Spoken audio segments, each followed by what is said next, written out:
Hello everyone, welcome to TSN School Class 12th Biology, Chapter number 6 Molecular Basis of Inheritance Part 3rd.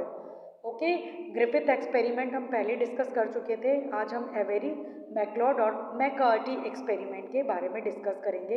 They purified biochemicals. इन्होंने क्या किया, कुछ biochemicals को purify किया. For example protein, DNA, RNA etcetera. Okay, they discovered the protein digesting enzyme proteinase and RNA digesting enzyme RNase did not affect transformation. It means इन्होंने क्या discover किया कि प्रोटीन डाइजेस्टिंग एंजाइम जिसे हम क्या कहते हैं proteinase and RNA digesting enzyme जिसे हम क्या कहते हैं आरएनएज, ये दोनों ही ट्रांसफॉर्मेशन में कोई अफेक्ट नहीं डालते हैं. इट मीन्स ये वन जनरेशन से दूसरे जनरेशन में इजीली ट्रांसफर हो जाते हैं. Digestion with DNA did inhibit transformation, लेकिन जो डीएनए को डाइजेशन करने वाला एंजाइम है डीएनए, वो इनहिबिट कर देता है ट्रांसफॉर्मेशन को. Suggested that DNA caused the transformation, और उन्होंने ये सजेस्ट किया कि डीएनए जो है वो ट्रांसफॉर्मेशन में पार्टिसिपेट करता है. Hershey and chase experiment. Alfred Hershey and Martha chase, ये दो साइंटिस्ट थे. इन्होंने क्या किया, अनइक्वलेंट प्रूफ बताया that genetic material is DNA. Means इन्होंने जो एक्सपेरिमेंट किए उसके अकॉर्डिंग अनइक्वलेंट सा प्रूफ इन्होंने दिया कि जेनेटिक मटेरियल जो है वो है डीएनए. बैक्टीरियोफेज. बैक्टीरियोफेज क्या होते हैं, they are virus that infect bacteria. ये वो वायरस हैं जो कि बैक्टीरियाज को इन्फेक्ट करते हैं. ओके, इन्होंने इसको यूज़ किया. स्टेप वन में इन्होंने क्या किया, they grow some viruses on medium that contain radioactive phosphorus. कुछ वायरसेस को ग्रो किया ऐसे मीडियम पे जिसमें रेडियोएक्टिव फॉस्फोरस प्रेजेंट थे, है ना. Second is these viruses contain radioactive DNA but not radioactive protein. अब आप एक चीज़ ध्यान रखिएगा, जब हमने डीएनए का स्ट्रक्चर डिस्कस किया था तब हमने बताया था कि ये इसमें फास्फोरस प्रेजेंट है, नाइट्रोजन बेस प्रेजेंट है ना. हमने पढ़ा था ना, नाइट्रोजन बेस फास्फोरस और इसके अंदर प्रेजेंट होते हैं. तो यहाँ हम ये देख रहे हैं कि जब इन्होंने ग्रो किया वायरसेस को on medium that contain radio active phosphorus, जब रेडियो एक्टिव फास्फोरस पर हमने इनको कंटेन जिसमें प्रेजेंट था वहाँ हमने इसको ग्रो किया कल्चर प्लेट पे. These viruses contain radio active DNA but not radioactive protein. In viruses में रेडियो एक्टिव डीएनए प्रेजेंट था. वाई, बिकॉज फास्फोरस यहाँ पर रेडियो एक्टिव लिया है तो डीएनए भी रेडियो एक्टिव ही बनेगा but not radioactive protein. लेकिन रेडियो एक्टिव प्रोटीन नहीं बना as phosphorus is constitute of DNA. वो क्यों, क्योंकि फास्फोरस जो था वो डीएनए का कंस्टिट्यूट है. सेकेंड स्टेप में इन्होंने क्या किया, they grow some viruses on medium that contain radioactive sulphur. अब इन्होंने क्या किया, कुछ ऐसे वायरसेस लिए जिन्हें ऐसे मीडियम में कल्चर किया या ग्रो किया जहाँ पर रेडियोएक्टिव सल्फर प्रेजेंट था. These viruses contain radioactive protein but not radioactive DNA. यहाँ पर डीएनए जो था, सॉरी, दीज वायरसेस कंटेन, ये जो वायरसेस थे इनमें रेडियो एक्टिव प्रोटीन तो प्रेजेंट था. क्यों, क्योंकि प्रोटीन का कंटेंट क्या होता है सल्फर, और सल्फर क्या लिया है इन्होंने radio active but not radio active DNA. लेकिन डीएनए नहीं लिया, रेडियो एक्टिव डीएनए नहीं बना. क्यों, क्योंकि यहाँ पर फास्फोरस नहीं लेकर हमने सल्फर लिया है radioactive as sulphur as constitute of protein. Why, because sulphur जो है वो कंस्टिट्यूट है प्रोटीन का. Step third. अब ये देखिए, इन्होंने जो फर्स्ट और सेकंड स्टेप थी उसे नेम दिया लेबलिंग, और सेकंड जो थी स्टेप उसे इन्होंने नेम दिया infectious. Okay, radioactive phage were allowed to attach to E coli. अब ये दोनों रेडियो एक्टिव फेजेस जो थे, यानी radioactive phosphorus and radioactive sulphur, इसको अटैच किया इन्होंने ई कोलाई बैक्टीरिया पर एंड इन्फेक्शन प्रोसीड, और उन्होंने देखा कि उस पर इन्फेक्शन हो गया था. Okay, step fourth. अब क्या किया, ब्लेंडिंग, जिसका नेम इन्होंने दिया the viral coat were removed from bacteria. Virus coat जो था बैक्टीरिया पर इस पे से इन्होंने रिमूव्ड किया बाय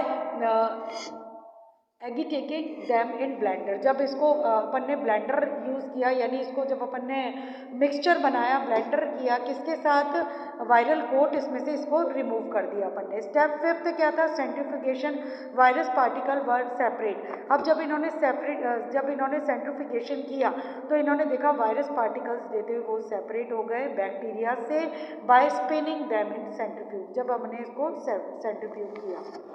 अब इन्होंने कंक्लूजन क्या निकाला, इसका कंक्लूजन निकाला कि bacteria that were infected with virus, bacteria जो कि वायरस से इन्फेक्टेड थे, that has radio active protein were not radio active, जहाँ पर रेडियो एक्टिव प्रोटीन प्रेजेंट था वो रेडियो एक्टिव नहीं थे, यानी उनका जो रेडियो एक्टिव प्रोटीन था वो आगे ट्रांसफर नहीं हुआ है। Bacteria that were infected with viruses that has radio active DNA were radio active, लेकिन जो डीएनए रेडियो एक्टिव था वो क्या था, वो ट्रांसफ़र जब अपन ने किया तो वो वायरसेस, वो जो बैक्टीरिया थे वो रेडियो एक्टिव हुए। वाई, बिकॉज डीएनए वहाँ से ट्रांसफ़र हुआ। It indicate that DNA were passed from virus to bacteria, ये क्या इंडिकेट कर रहा है कि वायरसेस से बैक्टीरिया में क्या चीज़ पास्ड हुई, DNA molecules, and protein did not, जबकि प्रोटीन जो हुए वो पास आउट नहीं हुए। Has the genetic material is DNA, और इन्होंने क्या कंक्लूजन निकाला कि जो डीएनए है वो जेनेटिक मटीरियल है। Okay, next is properties of genetic material. अब इसकी प्रॉपर्टीज क्या है जेनेटिक मटीरियल की, it should able to generate replica, यानी ये अपने आप के जैसा ही दूसरा मॉलिक्यूल बनाने में कैपेबल होना चाहिए। Okay, next is it should chemically and structurally be stable, ये स्टेबल होना चाहिए केमिकली भी और स्ट्रक्चरली भी। Okay, it should provide the scope for slow changes, और इसमें थोड़ा सा अगर कुछ चेंजेस हो यानी म्यूटेशन हो तो ये इसको प्रोवाइड करना चाहिए। That are require for evolution, जो कि इवोल्यूशन के लिए ज़रूरी है। It should be able to express itself, और अपने आप को एक्सप्रेस भी करना चाहिए, जैसे मेंडेलियन कैरेक्टर्स के थ्रू अपन ने बताया था, ये अपने आप को एक्सप्रेस भी करना चाहिए। Okay, next is semi conservative nature of DNA. इसके लिए एक एक्सपेरिमेंट है हमारे पास जो कि किसने बताया, मैथ्यू मेल्सन ने and Franklin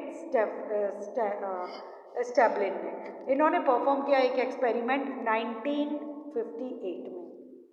they grow E coli in medium containing NH4Cl। देखिए अब यहाँ पर इन्होंने क्या किया, दो कल्चरल प्लेट ली, एक कल्चरल प्लेट में इन्होंने क्या किया, ई कोलाई को ग्रो किया, और उसमें क्या कंटेनिंग था, NH4Cl, लेकिन यहाँ पर N पर आपने देखा है 15 लिखा है मैंने, जबकि ये नॉर्मल जो होता है वो 14 होता है, तो N15 क्या है, is heavy isotope of nitrogen, ये नाइट्रोजन का हैवी आइसोट्रोप है। एज अ रिजल्ट जब हमने इसको ग्रो किया, as a result nitrogen 15 was incorporated into newly synthesised DNA as well as other nitrogen compound, यानी ये आइसोट्रोप बना, आइसोट्रोप जो हुआ वो डीएनए के थ्रू क्या हुआ, ट्रांसफर हुआ, कहाँ पर, नेक्स्ट जनरेशन में। This heavy DNA molecule distinguished from the normal DNA, और ये बिल्कुल नॉर्मल डीएनए से बिल्कुल अलग हमको दिखाई दिया, कैसे, जब हमने सेंट्रीफ्यूगेशन किया, ठीक है, और सेंट्रीफ्यूगेशन में हमने मीडियम क्या डाला, caesium chloride. Okay, they transferred the cell into a medium with normal. अब हमने क्या किया, ये जो आइसोट्रोप वाला जो था डीएनए, इसको हमने क्या किया, इसको नॉर्मल जो NH4Cl वाला है आइसोट्रोप, उसमें इसको हमने ट्रांसफ़र किया। वेरियस डेफिनेट टाइम इंटरवल, हमने थोड़े थोड़े टाइम के बीच में हमने इसको क्या किया, इसको हम ट्रांसफ़र करते रहे, और हमने इनको मल्टीप्लेट करके देखा कि जो एक्सट्रैक्टेड डीएनए जो बना था वो रिमेनिंग द डबल स्ट्रैंड हेलिकल्स, वो डबल हेलिकल स्ट्रक्चर था।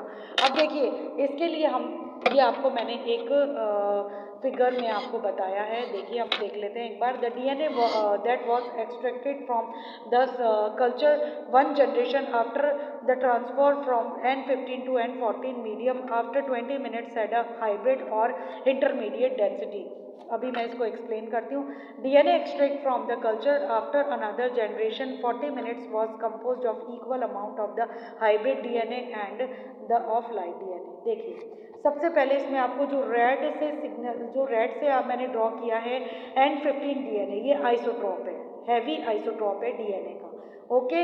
अब 20 मिनट्स बाद जब हमने इसको ग्रो करवाया ई कोलाई में मीडियम के फॉर्म में हमने ये डाला, तो इसमें एक फर्स्ट जनरेशन में आपको एक हाइब्रिड दिखाई दिया जिसमें एक डबल हेलिक्स स्ट्रक्चर है, तो 1 हेलिक्स जो था वो 14 का था और 1 हेलिक्स जो था वो 15 का था। उसके बाद इसी जनरेशन को जब हमने 40 मिनट्स के लिए जब ग्रो करवाया तो उसमें हमको जो सेकंड जनरेशन थी उसमें हमको 4 आइसोटोप्स इसके दिखाई दिए।